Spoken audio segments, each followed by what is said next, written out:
ตอนเช้าของวันที่16กรกฎาคม2018นี้อยู่ที่ห้องการสภาแขวงหลวงน้ำทาได้จัดสุดฝึกอบรมเวียกงานการแก้ไขข้อขัดแย้งคันบ้านและลงเลิกการแก้ไขความหุนแฮงต่อแม่หญิงเข้าร่วมของท่านคำหมั่นวันคำหัวหน้าแผนกยุติธรรมแขวงหลวงน้ำทาท่านวิกรบุญวิไลรองหัวหน้าแผนกส่งเสริมระบบยุติธรรมกระทรวงยุติธรรมมีพนักงานแผนกยุติธรรมแขวงโรงการยุติธรรมหาเมืองและภาคส่วนที่เกี่ยวข้องภายในแขวงเขาร่วมสุดฝึกอบรมในครั้งนี้สัมมนากรได้เรียนรู้เกี่ยวกับความรู้พื้นฐานเกี่ยวกับการแก้ไขข้อขัดแย้งคันบ้าน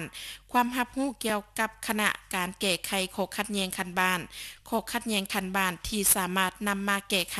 อยู่คันบ้านขั้นตอนการแก้ไขข้อขัดแย้งคันบ้านการรับคำร้องขอบวกการค้นคว้าการกักเกี่ยมให้แก่การดำเนินการแก้ไขไกลเกลี่ยข้อขัดแย้งคันบ้านการดำเนินการแก้ไขข้อขัดแย้งคันบ้านแนะนำและนำพาเฮ็ดทดลองวิธีการดำเนินการแก้ไขข้อขัดแย้งคันบ้านความรู้เกี่ยวกับบทบาทหญิงชายและตำแหน่งในสังคมความรุนแรงต่อกับแม่หญิงอุปสรรคที่แม่หญิงพบวิธีการเอาผู้ขอให้เป็นใจกลางในการแก้ไขไกลเกลี่ยวิธีการแก้ไขเมื่อเกิดความบ่ชัดแจ้งระหว่างคดีอาญาและแพ่งดำเนินการแก้ไขข้อขัดแย้งเกี่ยวกับการใช้ความรุนแรงต่อแม่หญิงกรณีที่ทรง